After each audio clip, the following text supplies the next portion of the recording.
Alright, now that we've made a new catalog, we're going to import our photos in. Bottom left-hand corner, we click on Import. And if you have a card, never mind that, I was on my server. Yep. If you've got a card that's in your computer or in a card reader, or you connected a camera, underneath devices, you will see EOS Digital, or your card, or your camera, Mac hard drive. Sometimes the card or the other items show up down here. If I say include subfolders, subfolders are now included. You can see all of these pictures. Actually, I'm going to go back. Now, across the top is what we're going to do to the pictures. We can copy it and turn it into a DNG file. You can just straight up copy whatever type it is. There's move and add. They're not highlighted because at the moment, if you were going to be going off of a card, you definitely wouldn't want to be adding them. We'll talk about move later. Over here are all the things that you can do to the file as it's being copied over. And I will get to that later. Alright, so let's start off actually by getting our pictures. This particular example has pictures on the desktop. And we're going to go to Pics, for example, right here, which is a folder I've got on the desktop. And I've got Copy as DNG selected. But I think I'm going to pick Copy. I don't want to copy these over. For one thing, I have a JPEG in there, which is not going to copy as a DNG. And I'm going to go over here and pick under File Handling, Build Previews. Now previews, 1-to-1 ratio means it's the best quality.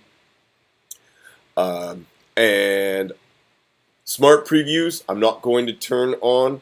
Smart Previews are used in case you use a server or something like that.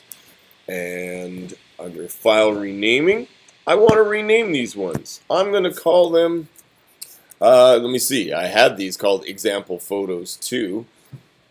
And what I'm going to call this is, I'll say LR Example. Because again, I'm not that creative. What do I want? Custom name and sequence right here is what I prefer. And the sequence meaning it just counts up 1, 2, 3, 4. I can change the start number too of wherever it starts. And down here under Develop Settings, I normally add a little color punch to it as it comes in, but I'm going to say no. Metadata, I'm going to add in no metadata. Under Keywords, I'm going to say example. And I'm also going to say importing, and because this is my high school, I'm going to call it BCHS. The destination of where I want these pictures to go. I want them to go into my Google Drive. ComTech, Photography 2, Example Catalog. No, I'm going to just keep them in Photography 2 right there. Actually, I'll put them in Example Catalog. And I have a subfolder right here. And I've called it Originals. I'm going to keep that. Now, what I could do is I could organize them by date, meaning that it would, you'll notice here, it creates a folder for each date.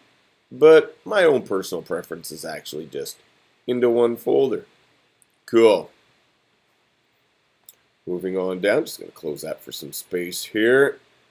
And you can see that the Originals folder is going to be created inside my Example Catalog folder that I've selected.